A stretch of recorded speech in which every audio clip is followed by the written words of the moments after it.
Contract casting. Last class ವಿಡಿಯೋದಲ್ಲಿ ನಿಮ್ಗೆ ನಾನು ಒಂದು ಇದರಲ್ಲಿ ಕೊಟ್ಟಿದ್ದೆ ನಾನು ಕಾಂಟ್ರಾಕ್ಟ್ ಕಾಸ್ಟಿಂಗ್ ಅಂದ್ರೇನು, ಅದರಲ್ಲಿ ಏನೇನು ಎಲಿಮೆಂಟ್ಸ್ ಬರುತ್ತೆ ಅಂತ ವಿಡಿಯೋದಲ್ಲಿ ಕೊಟ್ಟಿದ್ದೆ ನಾನು. ಇವಾಗ today I am going to solve one of the problem. So ಅದರಲ್ಲಿ ಒಂದು ಪ್ರಾಬ್ಲಮ್ ನಾನು ಸಾಲ್ವ್ ಮಾಡ್ತೀನಿ ನಾನೀಗ. Okay, so coming to problem. So when we discuss about the problem, so problem ikkada ide nodi illi, in the screen it's appearing. The following information relates to building contract for 10 lakhs for which 80% of the value work in progress as certified by the architect is being paid by the contractee anta ಹೇಳ್ತಾ ಇರೋದು. ಅಂದ್ರೆ so this is the one contract. So contract ಇದು. So contract price ಬಂದು 10 lakh. Contract ಎಷ್ಟಕ್ಕಾಗಿದೆ? 10 lakh ಇದೆ. 80% of the value of which work in progress as certified by the architect being paid by the, ಅಂದ್ರೆ work ಏನ್ ಕೆಲಸ ಆಗಿರುತ್ತೆ ಅದಕ್ಕೆ, ಅಂದ್ರೆ ಒಂದೇ ಸಲಕ್ಕೆ 10 ಲಕ್ಷ ಕೆಲಸ ಒಟ್ಟಿಗೆ ಆಗೋದಿಲ್ಲ ಆಕ್ಚುಲಿ. ಸೊ 10 ಲಕ್ಷ ಕೆಲಸ ಒಟ್ಟಿಗೆ ಆಗಿರೋದಿಲ್ಲ. ಸೊ ಅದ್ರ ಬೇಸಿಸ್ ಮೇಲೆ ಏನ್ ಮಾಡ್ತಾರೆ ಇಲ್ಲಿ, ಸೊ ಕಾಂಟ್ರಾಕ್ಟ್ ಏನು ಎಷ್ಟು ಕೆಲಸ ಆಗಿರುತ್ತೆ ಅದಕ್ಕೆ 80% ನ ಅಮೌಂಟ್ ಪೇ ಮಾಡ್ತಾರೆ. ಸೊ 3 ವರ್ಷದ ಇನ್ಫಾರ್ಮೇಶನ್ ಕೊಟ್ಟಿದ್ದಾರೆ ನಿಮ್ಗೆ. They given 3 years information year. 3 years information ಕೊಟ್ಟಿದ್ದಾರೆ. ಫಸ್ಟ್ ಇಯರ್, ಸೆಕೆಂಡ್ ಇಯರ್, ಅಂದ್ರೆ ಕಾಂಟ್ರಾಕ್ಟ್ 3 ವರ್ಷ ನಡೆಯುತ್ತೆ ಇದು. ಅಂದ್ರೆ ದ ಕಾಂಟ್ರಾಕ್ಟ್ ಕ್ಲೋಸ್ ಆಗಕ್ಕೆ ಎಷ್ಟು ವರ್ಷ ಆಗುತ್ತೆ? 3 years ಆಗುತ್ತೆ. ಸೊ 3 years ಆಗೋದ್ರಿಂದ ಏನೇನು ಪ್ರತಿ ಇಯರ್ ಇದಾಗುತ್ತೆ ಅಂತ ಇಲ್ಲಿ ನೋಡ್ತಾ ಇದೀವಿ ನಾವು. ಸೊ ಮೆಟೀರಿಯಲ್ ಫಸ್ಟ್ ಇಯರ್ ಅಲ್ಲಿ 1,20,000, 1,45,000, 84 ಮೆಟೀರಿಯಲ್ ಪ್ರತಿ ವರ್ಷ ಎಷ್ಟೆಷ್ಟಾಗಿದೆ. ಡೈರೆಕ್ಟ್ ವೇಜಸ್ ಎಷ್ಟಾಗಿದೆ, ಡೈರೆಕ್ಟ್ ಎಕ್ಸ್ಪೆನ್ಸಸ್ ಎಷ್ಟಾಗಿದೆ, ಇಂಡೈರೆಕ್ಟ್ ಎಕ್ಸ್ಪೆನ್ಸಸ್ ಎಷ್ಟಾಗಿದೆ, ಸೊ ಅದೆಲ್ಲ ಇಲ್ಲಿ ಲೆಕ್ಕ ಇಟ್ಟಿದ್ದಾರೆ. ಅಂಡ್ ವರ್ಕ್ ಸರ್ಟಿಫೈಡ್ ಪ್ರತಿ ವರ್ಷನೂ ಎಷ್ಟೆಷ್ಟು ಕೆಲಸ ಆಯ್ತು ನೋಡಿ ಇಲ್ಲಿ ದ ಪಾಯಿಂಟ್ ವರ್ಕ್ ಸರ್ಟಿಫೈಡ್ ಅಂತ ಇದೆ. ಸೊ ಅಲ್ಲಿ ನೀವು ಅಬ್ಸರ್ವ್ ಮಾಡ್ಬೋದು 2,35,000 ಫಸ್ಟ್ ಇಯರ್ ಅಲ್ಲಿ ಕೆಲಸ ಆಗಿದೆ 10 ಲಕ್ಷದಲ್ಲಿ. 7,50,000 ಕೆಲಸ ಆಗಿದೆ. ಮತ್ತೆ 10 lakh ಥರ್ಡ್ ಇಯರ್ ಕಂಪ್ಲೀಟ್ ಆಗ್ಲೇಬೇಕು. So 10 lakh. ಕೆಲವೊಂದು ವರ್ಕ್ ನ ಕೆಲಸ ಆಗಿರುತ್ತೆ, ಅದನ್ನ ಕನ್ಸಿಡರ್ ಮಾಡಿರಲ್ಲ, ಅದನ್ನ ಅನ್ಸರ್ಟಿಫೈಡ್ ವರ್ಕ್ ಅಂತ ನಾವು ಕರಿತೀವಿ. ಅದು 2,800 ಮತ್ತೆ 8,000 ಫಸ್ಟ್ ಇಯರ್ ಸೆಕೆಂಡ್ ಇಯರ್ ಮಾತ್ರ ಇದೆ. ಪ್ಲಾಂಟ್ ಅಂದ್ರೆ ಯಾವ್ದೋ ಒಂದು ಮಿಷಿನರಿ ಬೇಕಾಗಿರುತ್ತೆ, ಅದನ್ನ ಫಸ್ಟ್ ಇಯರ್ ಅಲ್ಲಿ 14,000 ರೂಪಾಯಿಗೆ ತರಿಸ್ತಾರೆ. ಸೆಕೆಂಡ್ ಇಯರ್ ಥರ್ಡ್ ಇಯರ್ ಇಂದ ಯಾವ್ದೇ ಪ್ಲಾಂಟ್ ತರಲ್ಲ. ಮೆಟೀರಿಯಲ್ ಅಟ್ ಸೈಟ್, ಮೆಟೀರಿಯಲ್ ಎಷ್ಟು ಉಳಿದಿದೆ ಪ್ರತಿ ಸೈಟ್ ಅಲ್ಲೂ ಎಷ್ಟಿದೆ ಅಂತ ಅಲ್ಲಿ ಕೊಟ್ಟಿದ್ದಾರೆ. ಸೊ 2,000, 5,000 ಮತ್ತೆ 8,000. So this is the information. ಅದ್ರ ಜೊತೆಗೆ the value of plant at the end of the first, second, third 3 ವರ್ಷ end of the year starting 14,000 ರೂಪಾಯಿಗೆ ತಂದಿದ್ದು ಎಂಡಿಗೆ ಅದ್ರ ವ್ಯಾಲ್ಯೂ ಕಡಿಮೆ ಆಗುತ್ತೆ. ಅಂದ್ರೆ ಯೂಸ್ ಮಾಡ್ದಾಗ ಏನಾಗುತ್ತೆ, ವ್ಯಾಲ್ಯೂ ಕಡಿಮೆ ಆಗುತ್ತೆ. ಫಸ್ಟ್ ಇಯರ್ ಅಲ್ಲಿ ಅದ್ರ ವ್ಯಾಲ್ಯೂ 11,200 1 ಇಯರ್ ಆಗುತ್ತೆ. 14,000 ಇದ್ದಿದ್ದು 11,200 ಆಗುತ್ತೆ. ಸೆಕೆಂಡ್ ಇಯರ್ಗೆ 7,000 ಆಗುತ್ತೆ. ಥರ್ಡ್ ಇಯರ್ಗೆ 3,000 ಆಗುತ್ತೆ. ಸೊ ಇಷ್ಟು ಇನ್ಫಾರ್ಮೇಶನ್ ಕೊಟ್ಟಿದ್ದಾರೆ. So prepare contract account for these 3 years. So ಈ 3 ವರ್ಷಕ್ಕೆ ನೀವು ಕಾಂಟ್ರಾಕ್ಟ್ ಅಕೌಂಟ್ ಮಾಡ್ಬೇಕಾಗತ್ತೆ. So taking into such profit as think proper incomplete contract. So ಅಂದ್ರೆ ಪ್ರಾಫಿಟ್ ಕಾಂಟ್ರಾಕ್ಟ್ ಪ್ರಾಫಿಟ್ ನ ನಾವು ಲಾಸ್ಟ್ ಇಯರ್ಗೆ ಮಾಡಕ್ ತೋರ್ಸಕ್ಕಾಗದು. ಸೊ ಮುಂಚೆನೆ ಅದನ್ನ ನಾವು ತೋರ್ಸಕ್ ಆಗೋದಿಲ್ಲ. ಸೊ ಕಾಂಟ್ರಾಕ್ಟ್ ಯಾವಾಗ ನಾವು ಪ್ರಾಫಿಟ್ ನ ತೋರ್ಸ್ಕೋಬಹುದು ಅಂದ್ರೆ ಲಾಸ್ಟ್ಗೆ ಅದನ್ನ ತೋರ್ಸಕ್ಕಾಗದು. ಮುಂಚೆನೆ ಯಾವ್ದೇ ರೀತಿ ಅದನ್ನ ತೋರ್ಸಕ್ಕೆ ನಾವು ಆಗೋದಿಲ್ಲ. ಓಕೆ, ನಾವು ಯಾವ ರೀತಿ ಮಾಡೋದು ಅಂತ ನಾನು ನೋಡೋಣ. So first is we have suppose ಇಲ್ಲಿ ಬರೀ ಕೇಳಿರೋದು ನಿಮ್ಗೆ ಕಾಂಟ್ರಾಕ್ಟ್ ಅಕೌಂಟ್. ಎರಡು ಮಾಡೋಣ, ಕಾಂಟ್ರಾಕ್ಟಿ ಅಕೌಂಟ್ ಮಾಡೋಣ ಮತ್ತೆ ಕಾಂಟ್ರಾಕ್ಟ್ ಅಕೌಂಟ್ ಎರಡೂ ಮಾಡೋಣ. ಸೊ ಯೂಶುವಲ್ ಆಗಿ in the books of contractor. So ಇದು ನಾವು ಮಾಡ್ತಾ ಇರೋದು ಈಗ ನಾವು you are doing contract account. ನಾವ್ ಯಾವ ಬುಕ್ಸ್ ಅಲ್ಲಿ ಮಾಡೋದು ಅಂತ ಅಂದ್ರೆ in the books of contractor. In the books of contractor book ಅಲ್ಲಿ ನಾವು ಬರೆಯುವಂತದ್ದಾಗಿರುತ್ತೆ ಇದು ಯೂಶುವಲ್ ಆಗಿ. So in the books of contractor we are doing this.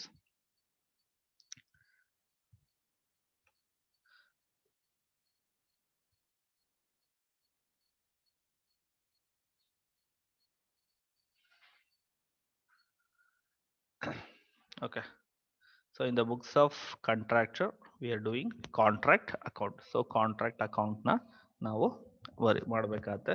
So as this is a ledger type account ಆಗಿರೋದ್ರಿಂದ, ಸೊ ಇದು ledger type account ಆಗಿರೋದ್ರಿಂದ 4 column ನೀವು ಮಾಡ್ಕೋತೀರಾ. So every ಇಯರ್ಗಾದ್ರೂ ಮಾಡ್ಬೋದು ಅಥವಾ ನೀವು ಕ್ಯಾರಿ ಡೌನ್ ಬ್ರಾಡ್ ಡೌನ್ ಮಾಡ್ಕೊಂಡಾದ್ರೂ ಮಾಡ್ತಾ ಹೋಗ್ಬೋದು. ಅದು that's depends on you actually. So ಪ್ರತಿ ವರ್ಷಕ್ಕಾದ್ರೂ ಮಾಡ್ಬೋದು, ಅಲ್ಲ ಇಲ್ಲ ಅಂತ ಅಂದ್ರೆ ಸೊ ಅದನ್ನ ಕಂಟಿನ್ಯೂಸ್ ಆಗಿ ನೀವು 3 ಇಯರ್ಸ್ಗೆ ಒಂದೇ ಅಕೌಂಟ್ ಅಲ್ಲಿ ಬೇಕಾದ್ರೆ ತೋರಿಸ್ಬೋದು. ಎರಡು ಆಪ್ಷನ್ಸ್ ನಿಮ್ಗೆ ಇರುತ್ತೆ. So particulars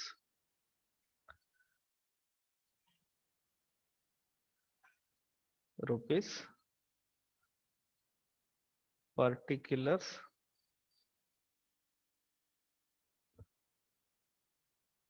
rupees. So this is what we are doing. So as ledger account ಹೆಂಗ್ ಮಾಡ್ತೀವಿ ಆ ತರ ಇಲ್ಲಿ ಮಾಡೋದು. ಲೆಕ್ಕ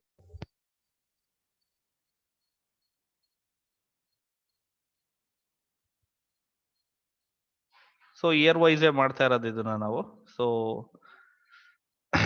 contract account for first year ಬೇಕಾದ್ರೆ ಇಯರ್ ವೈಸ್ ಮಾಡೋದು.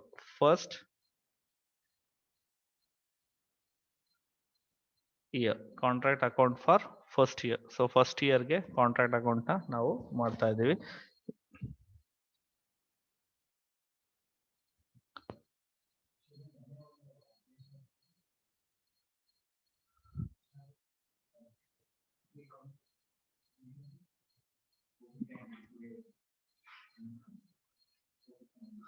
So contract account first year information ಮಾತ್ರ ನೋಡಿ. ಸೊ ಫಸ್ಟ್ ಇಯರ್ ಅಲ್ಲಿ ಏನಿದೆ, ಟು ಮೆಟೀರಿಯಲ್ಸ್. ಸೊ ಮೆಟೀರಿಯಲ್ಸ್ ಎಷ್ಟಪ್ಪ ಇಶ್ಯೂ ಮಾಡಿರೋದು?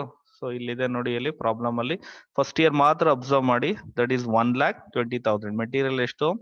1,20,000. Material is 1,20,000. ನೆಕ್ಸ್ಟ್ ಮೆಟೀರಿಯಲ್ಸ್ ಆದ್ಮೇಲೆ next to direct wages. To direct wages. To direct wages. Wages ಎಷ್ಟು? 1 lakh. ಎಲ್ಲ ಎಕ್ಸ್ಪೆನ್ಸಸ್ ನ ಏನ್ ಮಾಡ್ತೀರಾ ನೀವು? ಡೆಬಿಟ್ ಸೈಡ್ ಅಲ್ಲಿ ಮಾಡ್ತೀರಾ. ಕಾಂಟ್ರಾಕ್ಟ್ ಅಕೌಂಟ್ ಅಲ್ಲಿ ಎಲ್ಲ ಎಕ್ಸ್ಪೆನ್ಸಸ್ ನ ಏನ್ ಮಾಡ್ತೀರಾ? ಡೆಬಿಟ್ ಸೈಡ್ ಅಲ್ಲಿ ಮಾಡ್ತೀರಾ. ಟು ಡೈರೆಕ್ಟ್ ವೇಜಸ್ ಆದ್ಮೇಲೆ ನೆಕ್ಸ್ಟ್ ಏನಿದೆ? To direct expenses. To direct expenses. To direct expenses is how much? It's 5,000. Direct expenses ಎಷ್ಟಿದೆ? 5,000 ಇದೆ. Next to indirect expenses. To indirect expenses. To indirect expenses is about 2,000. To indirect expenses ಎಷ್ಟಿದೆ? 2,000 ಇದೆ. Next indirect expense ಆದ ತಕ್ಷಣ work certified ನಾವು ಇಲ್ಲಿ ಬರೆಯೋದಿಲ್ಲ, ಬರೀ expenditures ಗಳು ಮಾತ್ರ ಬರ್ತೀವಿ. ಸೊ ವರ್ಕ್ ಸರ್ಟಿಫೈಡ್ ಅನ್ಸರ್ಟಿಫೈಡ್ ಬರಲ್ಲ. ಸೊ ಪ್ಲಾಂಟ್ ಅದು ಬರಿತೀವಿ ನಾವು. ಪ್ಲಾಂಟ್ ಎಷ್ಟು ಇದಾಗಿದೆ? ಪ್ಲಾಂಟ್ ಆ ವರ್ಷಕ್ಕೆ ತಂದಿದ್ದು ಅದ್ರ ವ್ಯಾಲ್ಯೂ ಎಷ್ಟಿದೆ? 14,000. So this are the items, this are the expenses thus incurred in the first year. First year ಅಲ್ಲಿ ಅವ್ರಿಗೆ ಖರ್ಚಾಗಿದ್ದು ಎಷ್ಟು ಅಂತ ಅಂದ್ರೆ, material 1,20,000, wages 1,10,000, direct expenses 5,000, indirect expenses 2,000. Work certified is not expenses. Work uncertified expenses ಅಲ್ಲ. Material at site ಅಂದ್ರೆ ಕೊನೆಗೆ ಉಳಿದಿದ್ದೆಷ್ಟು, ಆ ವರ್ಷ ಮೆಟೀರಿಯಲ್ ಎಷ್ಟು ಉಳಿದಿದೆ ಅಂತ ಅಷ್ಟು ಮೆಟೀರಿಯಲ್ ಅಟ್ ಸೈಟ್ ಅಂತ ಬರಿತೀವಿ ನಾವು. Okay, so these are the expenses that incurred in the first year. First year ಅಲ್ಲಿ ನಮ್ಗೆ ಇನ್ಕರ್ ಆಗಿರೋಂಥದ್ದು. ಸೊ ಇಷ್ಟು ಬರೋದು. ನೆಕ್ಸ್ಟ್ ಡೆಬಿಟ್ ಸೈಡ್ ಆಯ್ತು. Next we move on to credit side. Credit side ಬಂದಾಗ ಬೈ ಫಸ್ಟ್ ಬರಿಬೇಕಾಗಿರೋದು ಬೈ ವರ್ಕ್ ಇನ್ ಪ್ರೋಗ್ರೆಸ್. ಯಾಕಂದ್ರೆ contract ಇನ್ನೂ ಮುಗ್ದಿಲ್ಲ. ಸೊ ಇಟ್ಸ್ ಯಾವ ಅಕೌಂಟಿಗೆ ಹಾಕ್ತೀರಾ ನೀವು? Work in progress account. We are suppose to write for work in progress account. Work in progress ಅಕೌಂಟ್ಗೆ ಅದನ್ನ ಹಾಕ್ತೀರಾ. So you suppose to write it on which account? Work in progress account. So work in progress account ಅಲ್ಲಿ ಏನೇನ್ ಬರೀತೀರಾ ಅಂತ ಅಂದ್ರೆ, the first thing is work certified. So work certified ಬರೀತೀರಾ. So work certified ಕೊಟ್ಟಿದ್ದಾರೆ ಆ ವರ್ಷಕ್ಕೆ ನಿಮ್ಗೆ. ವರ್ಕ್ ಸರ್ಟಿಫೈಡ್ ಕೊಟ್ಟಿದ್ದಾರೆ ನೋಡಿ, ಇಲ್ಲಿ ಎಷ್ಟು? 2,35,000. You suppose to write 2,35,000. Work certified ಅವ್ರು ನಿಮಗೆ ಕೊಟ್ಟಿರೋದ್ರಿಂದ 2,35,000. You suppose to write 2,35,000. So work certified is 2,35,000 ಕೊಟ್ಟಿದ್ದಾರೆ. ವರ್ಕ್ ಸರ್ಟಿಫೈಡ್ ಜೊತೆಗೆ ವರ್ಕ್ ಅನ್ಸರ್ಟಿಫೈಡ್, ಯಾಕಂದ್ರೆ ಕೆಲಸ ಆಗಿರುತ್ತೆ ಬಟ್ ಸರ್ಟಿಫೈ ಮಾಡಿಲ್ಲ, ಆದ್ರೂ ನಿನ್ ದುಡ್ಡು ಖರ್ಚಾಗೇ ಇರುತ್ತಲ್ವಾ ಅದಕ್ಕೆ. ಸೊ ಆ ವರ್ಕ್ ಅನ್ಸರ್ಟಿಫೈಡ್ ಕೂಡ ಇಲ್ಲಿ ಬರೀತೀರಾ. ನೋಡಿ ಎಷ್ಟಿದೆ ವರ್ಕ್ ಅನ್ಸರ್ಟಿಫೈಡ್ ಎಷ್ಟಿದೆ? 2,800. ಸೊ ವರ್ಕ್ ಸರ್ಟಿಫೈಡ್ ಎಷ್ಟಾಯ್ತು ಅಂತ ಕೊಟ್ಟಿದ್ದಾರೆ. ವರ್ಕ್ ಏನೇನ್ ಬರೀತೀರಾ ವರ್ಕಿಂಗ್ ಪ್ರೋಗ್ರೆಸ್ ಅಕೌಂಟ್ ಅಲ್ಲಿ ಅಂದ್ರೆ, one is work certified, another one is work uncertified ನ ಬರೀತೀರಾ. ಸೊ ಇದು ವರ್ಕಿಂಗ್ ಪ್ರೋಗ್ರೆಸ್ ಅಕೌಂಟ್ ಅಲ್ಲಿ ಬರೆಯುವಂತದ್ದು ನೀವು ವರ್ಕಿಂಗ್ ಪ್ರೋಗ್ರೆಸ್ ಅಲ್ಲಿ. Next by plant. So plant ಉಳಿದಿದೆ ಅಲ್ವಾ? ಸೊ ನೋಡಿ ಇಲ್ಲಿ ಪ್ಲಾಂಟ್ ಎಷ್ಟಿತ್ತು, 14,000 ಇತ್ತು. ಸೊ ಈಗ ಅದಾದ್ಮೇಲೆ ಏನಾಯ್ತು, ಅದು ಇಯರ್ ಎಂಡಿಗೆ ಅದು ಯೂಸ್ ಆದ್ಮೇಲೆ ಎಷ್ಟು ವ್ಯಾಲ್ಯೂ ಅಂತ ಇಲ್ಲಿ ಕೊಟ್ಟಿದ್ದಾರೆ ನೋಡಿ. ಇಲ್ಲಿ ಅಡ್ಜಸ್ಟ್ಮೆಂಟ್ಸ್ ಅಲ್ಲಿ ಇದೆ 11,200. The value of plant at the end of the second year ಎಷ್ಟಿದೆ, 11,200 ಇದೆ. ಸೊ ಪ್ಲಾಂಟ್ ಎಷ್ಟು ಬರ್ತೀರಾ, 11,200. ಅಂದ್ರೆ ಪ್ಲಾಂಟ್ ಈ ವರ್ಷ ಯೂಸ್ ಮಾಡಿದ್ಮೇಲೆ ಅದ್ರ ಬೆಲೆ ಎಷ್ಟಾಯ್ತು, 14,000 ಇರೋದು ಎಷ್ಟಾಯ್ತು ಅಂತ ಅಂದ್ರೆ 11,200. ಸೊ ಮೆಟೀರಿಯಲ್ ಉಳಿದಿದೆ ಅಲ್ವಾ ನಮ್ಗೆ. So by material at site, material at site, material at site. Material ಎಷ್ಟು ಉಳಿದಿದೆ ಅದು ಕೂಡ ಅದು ಕೊಟ್ಟಿದ್ದಾರೆ ನೋಡಿ ಇಲ್ಲಿ 2,000. ಮೆಟೀರಿಯಲ್ಸ್ ಎಷ್ಟು ಉಳಿದಿದೆ, 2,000. ಸೊ 2,000 ಆಯ್ತು. ನಾವು ಈಗ ಪ್ರಾಫಿಟ್ ಎಷ್ಟು, ಲಾಸ್ ಎಷ್ಟು ಅಂತ ನಾವು ಕಂಡುಹಿಡಿಯಕ್ಕೆ ಇದ್ ಮಾಡ್ಬೇಕೀಗ. ನೋಷನ್ ಪ್ರಾಫಿಟ್ ಸಲ ಎಷ್ಟಾಗಿದೆ, ಎಷ್ಟಿದೆ ಇದೆ ಅಂತ ಇದ್ ಮಾಡ್ಬೇಕು. ಸೊ ಬಿಫೋರ್ ದಟ್ ಒಂದು ಒಟ್ಟಿಗೆ ಮಾಡ್ಬೋದು ಅಕೌಂಟ್ ನ ನಾವು. ಒಟ್ಟಿಗೆ ಮಾಡೋದಾದ್ರೆ ಒಂದೇ ವರ್ಷ ಪೂರ್ತಿ ವರ್ಷ ಮಾಡೋದಾದ್ರೆ so carry down brought down ನಾವು ಬರ್ಕೋಬೇಕಾಗತ್ತೆ. ಸೊ ಈಗ ಎರಡನ್ನ ಏನ್ ಮಾಡ್ಬೇಕು ನಾವೀಗ, ಸೊ ಎರಡು ನೋಡಿ ಬ್ಯಾಲೆನ್ಸ್ ಮಾಡಿ. ಸೊ ಎರಡು ಸೈಡ್ ಟೋಟಲ್ ಮಾಡಿ. ಸೊ ಎರಡು ಸೈಡ್ ಟೋಟಲ್ ಮಾಡಿದಾಗ ಎಷ್ಟು ಬರುತ್ತೆ, ಸೊ ಎರಡು ನಾವು ಇದ್ ಮಾಡಿದಾಗ ಟೋಟಲ್ ಮಾಡೋಣ ಒಂದ್ಸಲಿ. ಸೊ ಟೋಟಲ್ ಮಾಡಿ ನೀವು ಒಂದ್ಸಲ ಕ್ಯಾಲ್ಕುಲೇಟರ್ ಅಲ್ಲಿ ಹೇಳ್ಬಿಡಿ ಆನ್ಸರ್ಸ್ ನ. I will tell that one. So ಎರಡು ಸೈಡ್ ನಾವು ಟೋಟಲ್ ಮಾಡಿದಾಗ ಸೊ 2,30,000 ಪ್ಲಸ್ 14 2,37,000 2,51,000 ಡೆಬಿಟ್ ಸೈಡ್ ಬರುತ್ತೆ. ಸೊ ಕ್ರೆಡಿಟ್ ಸೈಡು 14,49 ಎರಡು ಸೇಮ್ ಬರುತ್ತೆ. ಸೊ ಬೋತ್ ಸೈಮ್ ಈಕ್ವಲ್, ಯಾವುದು ಬ್ಯಾಲೆನ್ಸ್ಡ್ ಅನ್ಬ್ಯಾಲೆನ್ಸ್ಡ್ ಇಲ್ಲ. ಎರಡು both become what, balanced. So balanced ಆಗಿರೋದ್ರಿಂದ ಏನು ತಲೆ ಕೆಡಿಸ್ಕೊಳಂಗಿಲ್ಲ, ಪ್ರಾಫಿಟ್ ಇಲ್ಲ, ಲಾಸು ಇಲ್ಲ. ಸೊ ಬ್ಯಾಲೆನ್ಸ್ ಆಗಿರೋದ್ರಿಂದ ಏನು ತಲೆ ಕೆಡಿಸ್ಕೊಳಂಗಿಲ್ಲ. ಏನಾಗುತ್ತೆ, there is no profit, there is no loss. ಯಾವ್ದೇ ರೀತಿ ಪ್ರಾಫಿಟ್ಸ್ ಇಲ್ಲ, ಯಾವ್ದೇ ರೀತಿ ಲಾಸಸ್ ಇಲ್ಲ. ಸೊ ಡೈರೆಕ್ಟ್ ಆಗಿ ನಾವು ಎರಡು ಇಟ್ಸ್ ಬ್ಯಾಲೆನ್ಸ್ಡ್ ಅಂತ ನಾವು ಬರೀಬಹುದು. So this is contract account for first year. ಇದು ಕಾಂಟ್ರಾಕ್ಟ್ ಅಕೌಂಟ್ ನಾವು ಫಸ್ಟ್ ಇಯರ್ ಗೆ ಮಾಡ್ತಾ ಇರೋದು. ಸೊ ಕಾಂಟ್ರಾಕ್ಟ್ ಅಕೌಂಟ್ ಫಸ್ಟ್ ಇಯರ್ ಹೆಂಗ್ ಮಾಡೋದು ಅಂದ್ರೆ ಏನಾರ ಬ್ಯಾಲೆನ್ಸ್ ಆಗಿಲ್ಲ ಅಂದ್ರೆ ಏನ್ ಮಾಡೋದು ಅನ್ನೋದನ್ನ ನೆಕ್ಸ್ಟ್ ಕ್ಲಾಸ್ ಅಲ್ಲಿ ನಾವು ನೋಡ್ತೀವಿ. ನಾವು ಅದು ಬ್ಯಾಲೆನ್ಸ್ ಆಗಿಲ್ಲ ಅಂತಂದ್ರೆ ಏನ್ ಮಾಡೋದು ಅಂತ ಅಂದ್ರೆ ಅದು ನೆಕ್ಸ್ಟ್ ಕ್ಲಾಸ್ ಅಲ್ಲಿ ನಿಮ್ಗೆ ಗೊತ್ತಾಗುತ್ತದು. ಸೊ ಬ್ಯಾಲೆನ್ಸ್ಡ್ ಇಲ್ಲ ಇದು, ಅಂದ್ರೆ ಸಾರಿ ಬ್ಯಾಲೆನ್ಸ್ಡ್ ಇದೆ ಇದು. ಅಂದ್ರೆ ಎರಡೂ ಸೈಡ್ 2,51,000 ಬರುತ್ತೆ ಇದು. Next contract account first year ಆಯ್ತು. ನಾವು ಈಗ we are move on to contract account second year. So contract account ಏನ್ ಮಾಡ್ತೀವಿ, ಸೆಕೆಂಡ್ ಇಯರ್ ಗೆ ಮಾಡ್ಬೇಕು. ಫಸ್ಟ್ ಇಯರ್ ಅಲ್ಲಿ ಎರಡು ಬ್ಯಾಲೆನ್ಸ್ ಆಯ್ತು, ನೋ ಪ್ರಾಫಿಟ್, ನೋಷನಲ್ ಪ್ರಾಫಿಟ್, ಯಾವ್ದೇ ರೀತಿ ಪ್ರಾಫಿಟ್ ಲಾಸ್ ಆಗ್ಲೇ ಇಲ್ಲ ಅದು, ಯಾಕಂದ್ರೆ ಎರಡು ಅಷ್ಟಕ್ಕೆ ಬ್ಯಾಲೆನ್ಸ್ ಆಯ್ತು ಅವ್ರಿಗೆ. ನಾವು ಸೆಕೆಂಡ್ ಇಯರ್ ಮಾಡ್ಬೇಕಾದ್ರೆ ನೀವ್ ಯಾವ ರೀತಿ ಮಾಡ್ತೀರಾ ಅಂತ ಅಂದ್ರೆ, ಸೊ ಇದೆಯಲ್ಲ ಇದು ವರ್ಕ್ ಇನ್ ಪ್ರೋಗ್ರೆಸ್ ಇದೆಯಲ್ಲ, ಸೊ ವರ್ಕ್ ಇನ್ ಪ್ರೋಗ್ರೆಸ್ ನ ನೀವು ಕ್ಯಾರಿ ಫಾರ್ವರ್ಡ್ ಮಾಡ್ಕೋಬೇಕಾಗತ್ತೆ. ಸೊ ಏನಿದೆ ಅದು, so work in progress account, so by work in progress account ಇಲ್ಲಿ 2 ಆಗುತ್ತೆ. ಲಾಸ್ಟ್ ಇಯರ್ ವರ್ಕಿಂಗ್ ಪ್ರೋಗ್ರೆಸ್ ಇದೆಯಲ್ಲ, that's become you had to brought down. ಆ ವರ್ಕಿಂಗ್ ಪ್ರೋಗ್ರೆಸ್ ಏನಿದೆ ಅದನ್ನ ಏನ್ ಮಾಡ್ತೀರಾ, ಬ್ರಾಟ್ ಡೌನ್ ಮಾಡ್ತೀರಾ. ಎಷ್ಟು, 2,35,000 ವರ್ಕ್ ಸರ್ಟಿಫೈಡ್ ಮತ್ತೆ 2,800 ವರ್ಕ್ ಅನ್ಸರ್ಟಿಫೈಡ್. ಅದನ್ನ ಏನ್ ಮಾಡ್ತೀರಾ, ಬ್ರಾಟ್ ಡೌನ್ ಮಾಡ್ಕೋಬೇಕು. ಫಸ್ಟ್ ಏನ್ ಮಾಡ್ಬೇಕು ಅಂತ ಗೊತ್ತಾಯ್ತಲ್ಲ, ಫಸ್ಟ್ ಅದನ್ನ ನೀವು ಬ್ರಾಟ್ ಡೌನ್ ನ ಮಾಡ್ಕೋಬೇಕಾಗುತ್ತೆ. ಸೊ 2,35,000 ಮತ್ತೆ 2,800 ಅದನ್ನ. ಈಗ ಮೆಟೀರಿಯಲ್, ಈ ವರ್ಷನೂ ಮೆಟೀರಿಯಲ್ ಖರ್ಚಾಗಿದೆ. ಸೊ ಈ ವರ್ಷದ ಎಕ್ಸ್ಪೆಂಡಿಚರ್ ನೋಡಿ. ಸೊ ಈ ವರ್ಷದ ಎಕ್ಸ್ಪೆಂಡಿಚರ್ ಎಷ್ಟಾಗಿದೆ ಅಂತ ನೋಡಿ. So this year expenditure is ಮೆಟೀರಿಯಲ್ಗೆ ಎಷ್ಟು, 1,45,000 ಈ ವರ್ಷದ ಮಾತ್ರ ನೋಡಿ, ಸೆಕೆಂಡ್ ಇಯರ್. ಮತ್ತೆ ಡೈರೆಕ್ಟ್ ವೇಜಸ್ ಎಷ್ಟು, 1,55,000. ಡೈರೆಕ್ಟ್ ವೇಜಸ್ ಎಷ್ಟು, 1,55,000. ನೆಕ್ಸ್ಟ್ ಇಂಡೈರೆಕ್ಟ್ ಎಕ್ಸ್ಪೆನ್ಸಸ್ ಎಷ್ಟು, 17,000. ಇಂಡೈರೆಕ್ಟ್ ಎಕ್ಸ್ಪೆನ್ಸಸ್ ಎಷ್ಟು, 17,000. ಮತ್ತೆ sorry direct expenses, indirect expenses is 2,600. Indirect expenses ಎಷ್ಟು, 2,600. ಮತ್ತೆ ಪ್ಲಾಂಟ್, ಈಗ ಪ್ಲಾಂಟ್ ಎಷ್ಟು ಬರೀತೀರಾ ಅಂತಂದ್ರೆ, ಹೋದ್ ಸಲ ಎಷ್ಟು ಇತ್ತು ಬ್ಯಾಲೆನ್ಸ್, 11,200 ಇತ್ತಲ್ವಾ, ಅದನ್ನ ಇಲ್ಲಿಗೆ ಬ್ರಾಡ್ ಡೌನ್ ಮಾಡ್ಕೋತೀರಾ. ಸೊ ಪ್ಲಾಂಟ್ ಅನ್ನು ಕೂಡ ಬ್ರಾಡ್ ಡೌನ್ ಮಾಡ್ಕೋತೀರಾ. ಮತ್ತೆ ಇನ್ನೊಂದು ನಾವು ಬ್ರಾಡ್ ಡೌನ್ ಮಾಡ್ಕೋಬೇಕು, ಯಾವ್ದನ್ನ, ಮೆಟೀರಿಯಲ್ ನ. ಸೊ ಮೆಟೀರಿಯಲ್ ಜೊತೆಗೆ ಹೊಸ ಮೆಟೀರಿಯಲ್ ಜೊತೆಗೆ ಏನ್ ಮಾಡ್ಕೋಬೇಕು ನೋಡಿ, ಇದನ್ನ ಫಸ್ಟೇ ಬರಿಬೇಕಾಯ್ತು ನಾವು actually.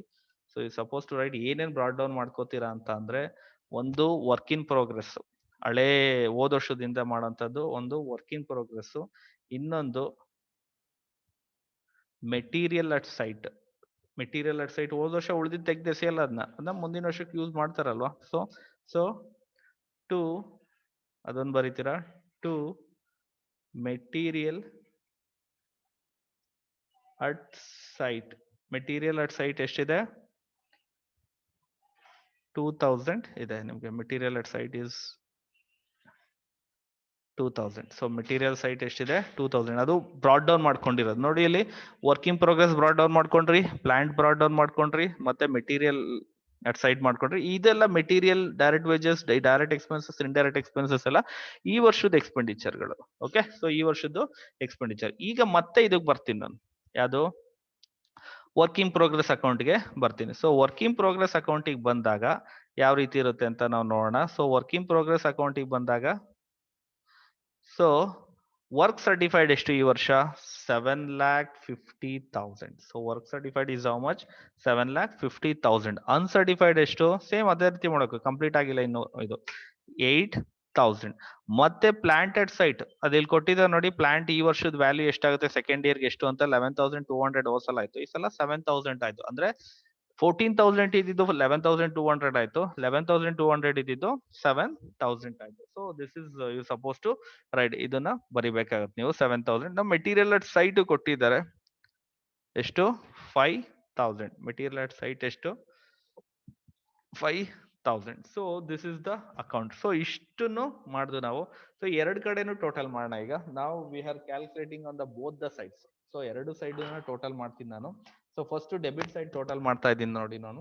2,35,000 plus 2,800 plus 11,200 plus 2,000 plus 1,45,000 plus 1,55,000 plus 17,000 plus 2,600. So 5,70,600 ಬರುತ್ತೆ ಈ ಕಡೆ. 5 lakhs ಬರ್ದಿರ್ತೀನಿ ನಾನು. So it's not final. 5,70,600 ಎಕಡೆ ಬರುತ್ತೆ? ಡೆಬಿಟ್ ಸೈಡ್ ಬರುತ್ತೆ. ನಾವು ಕ್ರೆಡಿಟ್ ಸೈಡ್ ಬರೋಣ. ಸೊ ಕ್ರೆಡಿಟ್ ಸೈಡ್ ಅಲ್ಲಿ ಟೋಟಲ್ ಎಷ್ಟು ಅಂತ ನೋಡೋಣ. 7,50,000 plus 8,000 plus 7,000 plus 5,000. The amount is 7,70,000. So ಯಾವ ಸೈಡ್ ಜಾಸ್ತಿ ಇದೆ? ಕ್ರೆಡಿಟ್ ಸೈಡ್ ಜಾಸ್ತಿ ಇದೆ, ಕರೆಕ್ಟ್ ಅಲ್ವಾ? The amount is more on credit side. ಯಾವ ಸೈಡ್ ಜಾಸ್ತಿ ಇದೆ ಅಂತ ಅಂದ್ರೆ ಕ್ರೆಡಿಟ್ ಸೈಡ್ ಅದು ಜಾಸ್ತಿ ಇದೆ, ಅಂದ್ರೆ ಪ್ರಾಫಿಟ್ ಆಗಿದೆ ಅದು. ಸೊ ಪ್ರಾಫಿಟ್ ಅಂತ ನಾನು ಡಿಕ್ಲೇರ್ ಮಾಡಕ್ಕಾಗಲ್ಲ, ಯಾಕಂದ್ರೆ ಇನ್ನು ಕಾಂಟ್ರಾಕ್ಟ್ ಕಂಪ್ಲೀಟ್ ಆಗಿಲ್ಲ. ಅದಕ್ಕೆ ಇದನ್ನ ನೋಷನಲ್ ಪ್ರಾಫಿಟ್ ಗೆ ನಾವು ಟ್ರಾನ್ಸ್ಫರ್ ಪ್ರಾಫಿಟ್ ಗೆ ಎಷ್ಟು ಟ್ರಾನ್ಸ್ಫರ್ ಮಾಡಬೇಕು ಅಂತ ನಾವು ನೋಡ್ಬೇಕಾಗತ್ತೆ. ಮಿಕ್ಕಿದ್ನ ರಿಸರ್ವ್ ಅಂತ ನಾವು ಮಾಡ್ಬೇಕಾಗತ್ತೆ. ಸೊ ದಿಸ್ ಇಸ್ ಏನಿದೆ. ಸೊ ಇಲ್ಲಿ ನೋಡಿ, ಇಲ್ಲಿ ಬರಿತೀನಿ. Actually credit balance is 7,70,000 minus 5,70,600.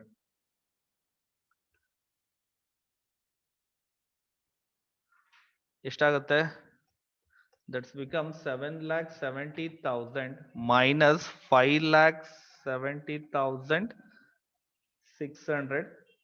That is 1,99,400. 1,99,400. So this is the what you can say profit ಅಂದ್ರೆ ಉಳಿದಿರೋದು. ಈ ಪ್ರಾಫಿಟ್ ನಾವ್ ಏನಂತ ಕರಿತೀವಿ ಅಂದ್ರೆ we called it as notional profit. ಇದನ್ನ ಏನಂತ ಕರಿತೀವಿ? ನೋಷನಲ್ ಪ್ರಾಫಿಟ್ ಅಂತ ನಾವು ಕರಿತೀವಿ. ಯಾಕೆ ನೋಷನಲ್ ಪ್ರಾಫಿಟ್ ಅಂತ ನಾವು ಕರಿತೀವಿ ಅಂದ್ರೆ ಇನ್ನು ಕಾಂಟ್ರಾಕ್ಟ್ ಕಂಪ್ಲೀಟ್ ಆಗಿಲ್ಲ. ಸೊ ಈ ನೋಷನಲ್ ಪ್ರಾಫಿಟ್ ಅಷ್ಟು ದುಡ್ಡನ್ನ ಏನ್ ಮಾಡ್ತೀವಿ? ಕಾಂಟ್ರಾಕ್ಟ್ ಎಷ್ಟು ಕಂಪ್ಲೀಟ್ ಆಗಿದೆ ಅದ್ರ ಬೇಸಿಸ್ ಮೇಲೆ, ಏನ್ ಹೇಳಿ, ಕಾಂಟ್ರಾಕ್ಟ್ ಎಷ್ಟು ಕಂಪ್ಲೀಟ್ ಆಗಿದೆ ಅದ್ರ ಬೇಸಿಸ್ ಮೇಲೆ ಏನ್ ಮಾಡ್ತೀವಿ? ಪ್ರಾಫಿಟ್ ಅಂಡ್ ಲಾಸ್ ಅಕೌಂಟ್ಗೆ ಟ್ರಾನ್ಸ್ಫರ್ ಮಾಡ್ತೀವಿ. ನೋಡಿ ಇಲ್ಲಿ, ಪ್ರಾಫಿಟ್ ಅಂಡ್ ಲಾಸ್ ಅಕೌಂಟ್ಗೆ ನಾವು ಅಷ್ಟು ದುಡ್ಡನ್ನು ಟ್ರಾನ್ಸ್ಫರ್ ಮಾಡಲ್ಲ, ಯಾಕಂದ್ರೆ ಕಾಂಟ್ರಾಕ್ಟ್ ಇನ್ನೂ ಕಂಪ್ಲೀಟ್ ಆಗಿಲ್ಲ. ಸೊ ಕಾಂಟ್ರಾಕ್ಟ್ ಅಕೌಂಟ್ಗೆ ಎಷ್ಟು ಟ್ರಾನ್ಸ್ಫರ್ ಮಾಡ್ತೀವಿ ಅಂತ ನಿಮ್ಗೆ ಹೇಳ್ತೀನಿ ನೋಡಿ ಇಲ್ಲಿ ಈಗ. So profit and loss account, profit and loss ಅಕೌಂಟ್ಗೆ ಎಷ್ಟು ಟ್ರಾನ್ಸ್ಫರ್ ಮಾಡ್ತೀವಿ ಅಂತ ನಾವು ಪ್ರಾಫಿಟ್ ಅಂಡ್ ಲಾಸ್ ಅಕೌಂಟ್ಗೆ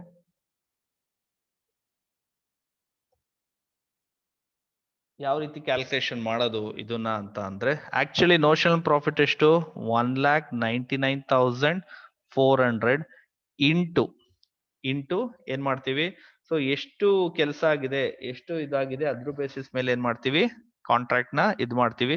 ಸೊ ಎಷ್ಟು 2/3, ಎಷ್ಟು 2 ಯಾಕಂದ್ರೆ ಯಾಕೆ 2/3 ತಗೋತಿದೀವಿ ಅಂತ ಅಂದ್ರೆ, ಈಗ ಕಾಂಟ್ರಾಕ್ಟ್ ವರ್ಕ್ ಸರ್ಟಿಫೈಡ್ ಎಷ್ಟು 75. ನಿಮ್ಗೆ ಲಾಸ್ಟ್ ಥಿಯರಿ ಕ್ಲಾಸ್ ಅಲ್ಲಿ ನಾನು ಹೇಳಿದ್ದೆ ನಾನು. ಸೊ ಕೆಲಸ ಆಗಿರೋದೇನಾದ್ರೂ ಮೋರ್ ದ್ಯಾನ್ ಕೆಲಸ ಏನಾದ್ರು ಮೋರ್ ದ್ಯಾನ್ 50% ಇದ್ರೆ 2/3 ತಗೋತೀವಿ. ಲೆಸ್ ದ್ಯಾನ್ 50% ಅಥವಾ ಮೋರ್ ದ್ಯಾನ್ 25 ಲೆಸ್ ದ್ಯಾನ್ 25 ಇದ್ರೆ 1/3 ತಗೋತೀವಿ. ಈಗ ಎಷ್ಟು ತಗೋಬೇಕು ನಾವು, ಮೋರ್ ದ್ಯಾನ್ 50% ಆಗಿರೋದ್ರಿಂದ 2/3 ಇಂಟು ವರ್ಕ್ ಇದೆಷ್ಟು ಕ್ಯಾಶ್ ರಿಸೀವ್ಡ್, ಎಷ್ಟು ಕ್ಯಾಶ್ ರಿಸೀವ್ ಮಾಡೋದವರು 80% ಅಂತ ಕೊಟ್ಟಿದಾರಲ್ಲ.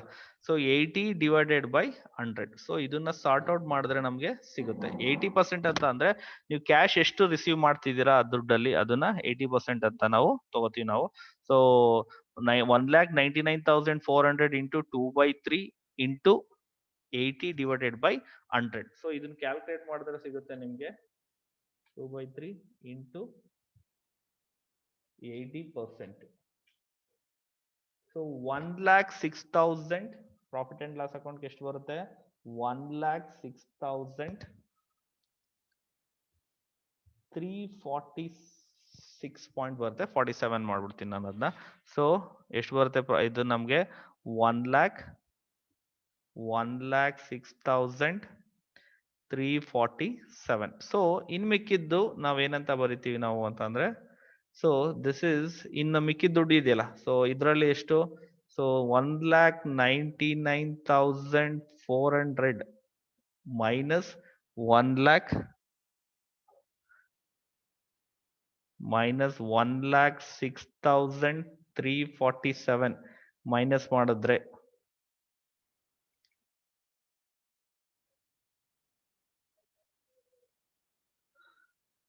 ಮಾಡಿದ್ರೆ ಎಷ್ಟು ಬರುತ್ತೆ ನಮ್ಗೆ.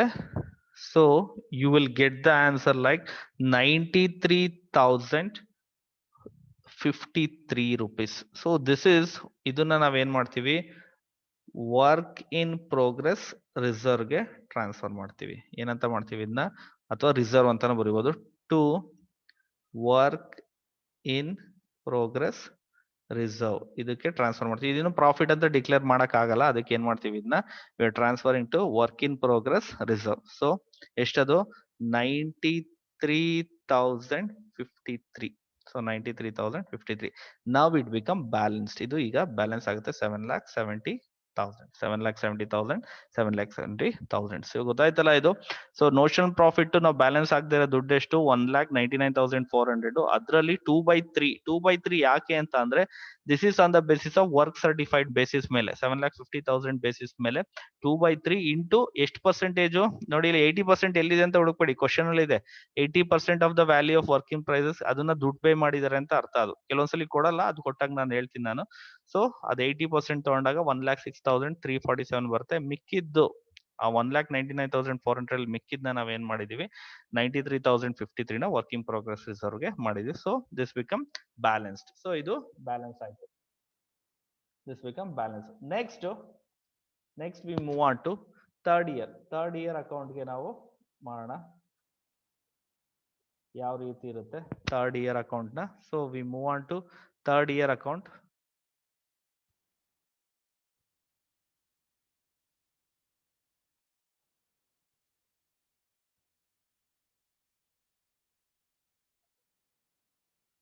So contract account for next is third year. ಪಕ್ಕದಲ್ಲಿ ಪ್ರಾಬ್ಲಮ್ ಇಟ್ಟಿದ್ದೀನಿ ನಿಮ್ಗೆ ಗೊತ್ತಾಗ್ಲಿ ಅನ್ನೋದಕ್ಕೋಸ್ಕರ. So contract account for third year ಏನೇನ್ ಬರಿತೀವಿ ಇಲ್ಲಿ ಅನ್ನೋದನ್ನ ನೋಡ್ಬೋಣ. Contract account for this is completed. ಈ ವರ್ಷ ಕಾಂಟ್ರಾಕ್ಟ್ ಮುಗಿತಾ ಇದೆ. ಸೊ ಈ ವರ್ಷ ಕಾಂಟ್ರಾಕ್ಟ್ ಮುಗಿತಾ ಇರೋದ್ರಿಂದ ಸೊ ಸೇಮ್ ಎಲ್ಲಾನು ಬರಿತೀವಿ ನಾವು. ಸೊ ಅಮೌಂಟ್ ಮಾತ್ರ ಚೇಂಜ್ ಆಗುತ್ತೆ. ಸೊ ಏನೇನ್ ಬ್ರಾಟ್ ಡೌನ್ ಮಾಡ್ತೀವಿ, ಏನೇನ್ ಮಾಡ್ತೀವಿ ಅಂತ ಹೇಳ್ಬಿಡ್ತೀನಿ ನೋಡಿ ಇಲ್ಲಿ. So work in progress. So ಹೋದ್ಸಲ ಎಷ್ಟಿತ್ತು ವರ್ಕ್ ಇನ್ ಪ್ರೋಗ್ರೆಸ್, ಅದು ವರ್ಕ್ ಸರ್ಟಿಫೈಡ್ ಎಷ್ಟಿತ್ತು, 1 lakh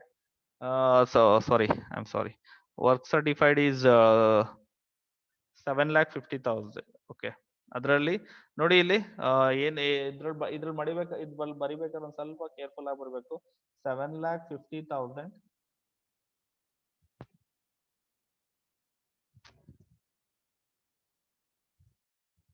work in ಪ್ರೋಗ್ರೆಸ್ಗೆ.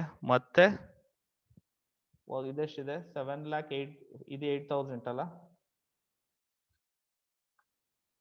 Work in progress account ಬರಬೇಕಾದ್ರೆ ಹೋದ ವರ್ಷ ಇಷ್ಟ ಇತ್ತು, ಕರೆಕ್ಟ್ ಅಲ್ವಾ? 7 lakh ಇದಿತ್ತು. ಸೊ ಟೋಟಲ್ ಇಟ್ಸ್ ಬಿಕಮ್ ಎಷ್ಟಾಯ್ತು? 7,58,000. 7,58,000. It's become what? 7,58,000. So 7,58,000 ಆಯ್ತು. 7,58 ಆದಾಗ ಏನಾಗುತ್ತೆ ಅಂದ್ರೆ ಮೈನಸ್ ರಿಸರ್ವ್ ಅಂತ ಮಾಡಿದ್ರಲ್ಲ ಅವಸಲ. So this is the one. So minus ಏನ್ ನೋಡಿ ಇಲ್ಲಿ ರಿಸರ್ವ್ ಮಾಡಿದ್ರಲ್ಲ ಇದು 93,053 ಅದನ್ನ ಮೈನಸ್ ಮಾಡ್ಬೇಕು ನೀವು ಇಲ್ಲಿ. ಯಾಕಂದ್ರೆ ಅದು ವರ್ಕ್ ಇನ್ ಪ್ರೋಗ್ರೆಸ್ ರಿಸರ್ವ್ ಆಗಿರೋದ್ರಿಂದ 93,053 ಏನ್ ಮಾಡ್ತೀರಾ? ಮೈನಸ್ ಮಾಡ್ತೀರಾ. ಮೈನಸ್ ಮಾಡಾದ್ಮೇಲೆ ಬರೋ ಆನ್ಸರ್ ನ ಏನ್ ಮಾಡ್ತೀರಾ ನೀವು? ಔಟರ್ ಕಾಲಮ್ ಅಲ್ಲಿ ಅದನ್ನ ಬರೀತೀರಾ. The answer I think answer ನಿಮ್ಗೆ 6,64,947 rupees ಬರುತ್ತೆ. 6,64,947 ಬರುತ್ತೆ. ಇನ್ನ ಪ್ಲಾಂಟ್ ಹೋಸಲ ಎಷ್ಟು ಮಿಕ್ಕಿತ್ತು? ಇದ್ದಿದ್ದು 7,000. ಹೋಸಲ ಉಳ್ದಿದ್ದೆಷ್ಟು? 7. ಮೆಟೀರಿಯಲ್ ಎಷ್ಟು ಉಳ್ದಿತ್ತು ಹೋದ್ಸಲ? ಸೊ 5,000 ಮೆಟೀರಿಯಲ್ ಉಳ್ದಿತ್ತು. ಸೊ ಹೋದ್ಸಲ ಏನ್ ಉಳ್ದಿತ್ತು ಅದನ್ನೇ ಬರೀತೀರಾ. So material is how much? 5,000. Material ಎಷ್ಟು ಉಳ್ದಿತ್ತು? 5,000 ಉಳ್ದಿತ್ತು. ನೆಕ್ಸ್ಟ್ ಅದ್ರ ಜೊತೆಗೆ ಈ ಸಲ ಮೆಟೀರಿಯಲ್ ಎಷ್ಟು ಯೂಸ್ ಮಾಡ್ತಿದ್ದೀರಾ ಅಂತಂದ್ರೆ 84,000. Materials using is 84,000. Last year ಅಲ್ಲಿ ನೋಡಿ ಸಿಗುತ್ತೆ ನಿಮ್ಗೆ. ಲೇಬರ್ 1,10,000, ಮತ್ತೆ direct expenses 6,000, indirect expenses 5,000. So ಅದೊಂದು ಮಿಸ್ ಆಯ್ತು. ಪ್ಲಾಂಟ್ ಮೆಟೀರಿಯಲ್ 80 ಲೋಸಲ್ ಇವೆ.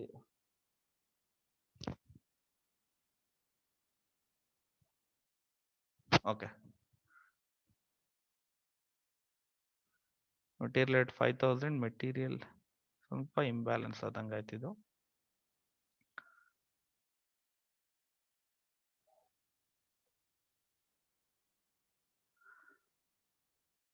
Okay,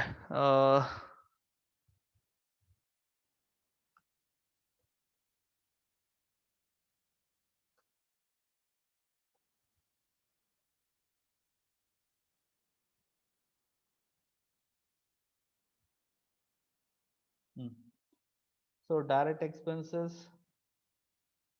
5,000. This is 6,000. Direct wages is 1,10,000. Material is 84. Plant at site is ಉಳ್ದಿದ್ದು 5,000 ಉಳ್ದಿತ್ತು. ಯಾಕೆ ಒಂಚೂರು ಇಲ್ಲಿ ಇದಾಗ್ತಾ ಇದೆ. ಸೊ ಓಕೆ, ಅದು ಕರೆಕ್ಟಾಗಿ ಮಾಡ್ಕೊಳ್ಳಿ ಇದನ್ನ. ಸೊ ದಿಸ್ ಇಸ್ ಅಷ್ಟು ಐಟಮ್ಸ್ ಇದೆ. 1 2 3 4 5 6 1 2 ಇಲ್ಲೂ 6 ಐಟಮ್ಸ್ ಇದೆ. Okay fine. ಸೊ ಇಷ್ಟ ಆಯ್ತು. ಈಗ ವರ್ಕ್ ಸರ್ಟಿಫೈಡ್ ಎಷ್ಟು ಅಂದ್ರೆ ಈ ಸಲ ಕಾಂಟ್ರಾಕ್ಟೇ ಕಂಪ್ಲೀಟ್ ಆಗ್ತಾ ಇದೆ. ಸೊ ವರ್ಕ್ ಇನ್ ಪ್ರೋಗ್ರೆಸ್ ಬರಲ್ಲ ನಮ್ಗೀಗ. ಸೊ ಕಾಂಟ್ರಾಕ್ಟೇ ಕಂಪ್ಲೀಟ್ ಆಗಿದ್ರಿಂದ ಏನಾಗುತ್ತೆ? ವರ್ಕ್ ಇನ್ ಪ್ರೋಗ್ರೆಸ್ ಬರಲ್ಲ. ಡೈರೆಕ್ಟ್ ಆಗಿ ಏನ್ ಬರಿತೀವಿ ನಾವು? ಫುಲ್ ಸೆಟ್ಲ್ ಆಗುತ್ತಲ್ಲ, ಬೈ ಕಾಂಟ್ರಾಕ್ಟ್ ಮುಗಿತಾ ಇರೋದ್ರಿಂದ contract is account, by contract is account ಅಂತ ನೀವು ಬರೀತೀರಾ. ಸೊ ಕಾಂಟ್ರಾಕ್ಟ್ ಕಂಪ್ಲೀಟ್ ಆಗ್ತಾ ಇರೋದ್ರಿಂದ ಏನಾಗುತ್ತೆ?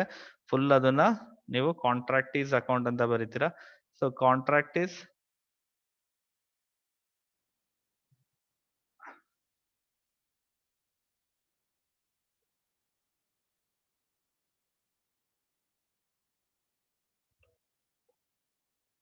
ಅಕೌಂಟ್ ಅಂತ ಬರೀತೀರಾ. ಕಾಂಟ್ರಾಕ್ಟ್ ಅಕೌಂಟ್ ಎಷ್ಟು ಬರೀತೀರಾ ಅಂತಂದ್ರೆ ಕಂಪ್ಲೀಟ್ 10 lakh. ಯಾಕಂದ್ರೆ contract is going to be close. Contract close ಆಗೋದ್ರಿಂದ ಏನಾಗುತ್ತೆ? ಕಂಪ್ಲೀಟ್ ಅದನ್ನ ಬರೀತೀರಾ. That is 10 lakh. ಓಕೆ, ನಾವು ಅದಾದ ತಕ್ಷಣ ನೆಕ್ಸ್ಟ್ ಇನ್ನೇನ್ ಬರಿತೀವಿ ಇಲ್ಲಿ ಐಟಮ್ಗಳು ಅಂತ ಅಂದ್ರೆ ಆಸ್ ಯೂಶುವಲ್ ಪ್ಲಾಂಟೆಡ್ ಸೈಟ್ ಉಳಿದಿದೆ. ಮತ್ತೆ ಲಾಸ್ಟ್ ಇಯರ್ ನೋಡಿದಾಗ ಪ್ಲಾಂಟೆಡ್ ಸೈಟ್ ಎಷ್ಟು ಉಳಿದಿದೆ ಅಂತಂದ್ರೆ 3,000 ಲಾಸ್ಟ್ ಅಲ್ಲಿ ಕೊಟ್ಟಿದ್ದಾರೆ. ಅದ್ರ ವ್ಯಾಲ್ಯೂ ಬಂದು 7,000 ಇರೋದು ಎಷ್ಟಾಯ್ತು? 3,000 ಆಯ್ತು. ನೆಕ್ಸ್ಟ್ ಇದೆಷ್ಟಾಯ್ತು? 8,000 ಆಯ್ತು. ಸೊ ಇಷ್ಟು ಬರ್ದು ಸೊ ಬ್ಯಾಲೆನ್ಸ್ ಮಾಡ್ತೀವಿ ನಾವು. ಸೊ ಯೂಶುವಲ್ ಆಗಿ ಈ ಕಡೆ ಬ್ಯಾಲೆನ್ಸ್ ನಮಗೆ ಗೊತ್ತಾಗುತ್ತೆ 10,11,000. ಎಷ್ಟಿದ್ರು ಬ್ಯಾಲೆನ್ಸ್? 10,11,000. ಸೊ ಈ ಕಡೆ ಅಷ್ಟು ಬರೋದಿಲ್ಲ. ಸೊ ಈ ಕಡೆ ಬರೋ ಬ್ಯಾಲೆನ್ಸ್ ನಮ್ಗೆ ಆಕ್ಚುಲಿ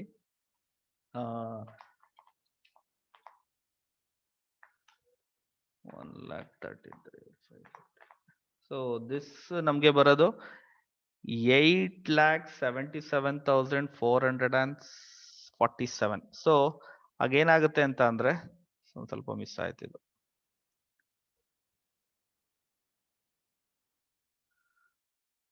ಓಕೆ, ಸೊ ಮಿಕ್ಕಿದ್ದೆಲ್ಲ ಏನಾಗುತ್ತೆ, ಇದ್ರ ಮೈನಸ್ ಮಾಡಿದಾಗ ಏನಾಗುತ್ತೆ, ಮಿಕ್ಕಿದ್ದೆಲ್ಲ ಈ ಸಲ ಪ್ರಾಫಿಟ್ ಇದು ಕಂಪ್ಲೀಟ್ ಆಗಿರೋದ್ರಿಂದ ಇದನ್ನ ಎಲ್ಲಿಗೆ ಮಾಡ್ಬಿಡ್ತೀವಿ ನಾವು, ಇದನ್ನ ಕಂಪ್ಲೀಟ್ ಪ್ರಾಫಿಟ್ ಅಂಡ್ ಲಾಸ್ ಅಕೌಂಟ್ಗೆ ಟ್ರಾನ್ಸ್ಫರ್ ಮಾಡ್ತೀವಿ. ಯಾಕಂದ್ರೆ ರಿಸರ್ವ್ ಇಲ್ಲ ಇಲ್ಲಿ ನಮ್ಗೆ ಈ ಸಲ. ಸೊ ಕಂಪ್ಲೀಟ್ ಎಲ್ಲಿ ಟ್ರಾನ್ಸ್ಫರ್ ಮಾಡ್ತೀವಿ ನಾವು, ಪ್ರಾಫಿಟ್ ಎಷ್ಟು ಈ ಸಲ ಅಂದ್ರೆ ಕಂಪ್ಲೀಟ್ ಪ್ರಾಫಿಟ್ ಅಂಡ್ ಲಾಸ್ ಅಕೌಂಟ್ಗೆ ಟ್ರಾನ್ಸ್ಫರ್ ಮಾಡ್ತೀವಿ. 1,33,553 ಇಸ್ ದ ಪ್ರಾಫಿಟ್. ಈ ವರ್ಷ ಪ್ರಾಫಿಟ್ ಎಷ್ಟು ಬಂದಿದೆ, 1,33,553. ಹೋದ ವರ್ಷ ಪ್ರಾಫಿಟ್ ಎಷ್ಟು ನೋಡಿ ಇಲ್ಲಿ, ಹೋದ ವರ್ಷ ಕಾಂಟ್ರಾಕ್ಟ್ ಅಲ್ಲಿ 93,053